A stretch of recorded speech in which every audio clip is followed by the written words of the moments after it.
സമുദായത്തിന്റെയും കർഷകരുടെയും പ്രശ്നങ്ങൾ തുടർച്ചയായി അവഗണിക്കപ്പെടുന്നതിനാൽ രാഷ്ട്രീയമായ ഇടപെടലുകൾ നടത്തുവാൻ കത്തോലിക്ക കോൺഗ്രസ് കേന്ദ്ര സമിതിയുടെ നേതൃത്വത്തിൽ രാഷ്ട്രീയകാര്യ സമിതി രൂപീകരിച്ചു. ജനുവരി 18 ശനിയാഴ്ച എറണാകുളം POCയിൽ നടന്ന രാഷ്ട്രീയകാര്യ സമ്മേളനത്തിൽ laity commission chairman bishop Mar George മടത്തിക്കണ്ടത്തിലിന്റെ സാന്നിധ്യത്തിൽ കത്തോലിക്ക Congress bishop legate Mar Remigius Inchananiyil രാഷ്ട്രീയകാര്യ സമിതി പ്രഖ്യാപനം നടത്തി. പ്രസിഡന്റ് രാജീവ് കൊച്ചുപറമ്പിൽ ചെയർമാനും പ്രൊഫസർ KM ഫ്രാൻസിസ് ചീഫ് കോർഡിനേറ്ററും father Philip Kaviyil, doctor Jose Kutty Ozhukayil, advocate Tony Punchakkunnel എന്നിവർ കൺവീനർമാരായും doctor Chacko Kalamparambil, Biju Sebastian, Emmanuel Nithiri, George Koickal, Philip Veliyath എന്നിവർ കോർഡിനേറ്റർമാരുമായ 27 അംഗ കമ്മിറ്റിയെയാണ് രൂപീകരിച്ചത്. വരുന്ന തദ്ദേശ സ്വയംഭരണ തെരഞ്ഞെടുപ്പിലുൾപ്പെടെ രാഷ്ട്രീയ ഇടപെടൽ നടത്തുവാൻ കത്തോലിക്ക കോൺഗ്രസ് തീരുമാനിച്ചു.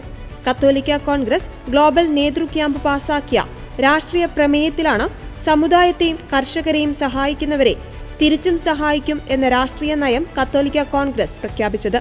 സമുദായത്തിന്റെ വോട്ട് നേടി ഭരണം നേടിയിരുന്ന രാഷ്ട്രീയ പാർട്ടികൾ കാലങ്ങളായി കാണിക്കുന്ന അവഗണനയിൽ രാഷ്ട്രീയ പ്രമേയം പ്രതിഷേധം രേഖപ്പെടുത്തി. സമുദായം ആരുടെയും ഫിക്സഡ് വോട്ട് ബാങ്ക് അല്ല. ഇന്ത്യയിലെ എല്ലാ രാഷ്ട്രീയ പാർട്ടികൾക്കും തുല്യ പരിഗണന നൽകും.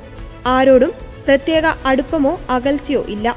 സമുദായത്തിന്റെയും കർഷകരുടെയും പ്രശ്നങ്ങളിൽ സത്യസന്ധമായി സഹായിക്കുന്ന പാർട്ടികളെയും മുന്നണികളെയും വ്യക്തികളെയും തിരിച്ചും സഹായിക്കും.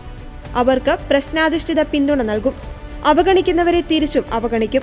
രാഷ്ട്രീയ പാർട്ടികളുടെയും മുന്നണികളുടെയും നേതൃസ്ഥാനത്ത് സമുദായത്തിൽ നിന്ന് അർഹമായ പ്രാതിനിധ്യം ഉണ്ടാകണമെന്നും രാഷ്ട്രീയ പാർട്ടികളുടെയും സമുദായത്തോടുള്ള അവഗണനയും ഇരട്ടത്താപ്പും ഉപേക്ഷിക്കണമെന്നും രാഷ്ട്രീയ പ്രമേയത്തിലൂടെ ആവശ്യപ്പെട്ടു.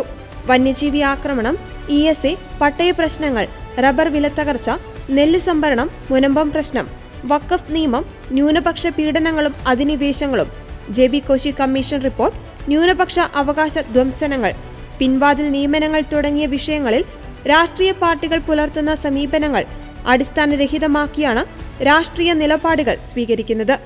തദ്ദേശ തെരഞ്ഞെടുപ്പിൽ പരമാവധി യുവജനങ്ങളെയും വനിതകളെയും പുതുമുഖങ്ങളെയും രംഗത്തിറക്കുവാൻ കത്തോലിക്ക കോൺഗ്രസ് നേതൃയോഗം തീരുമാനിച്ചു.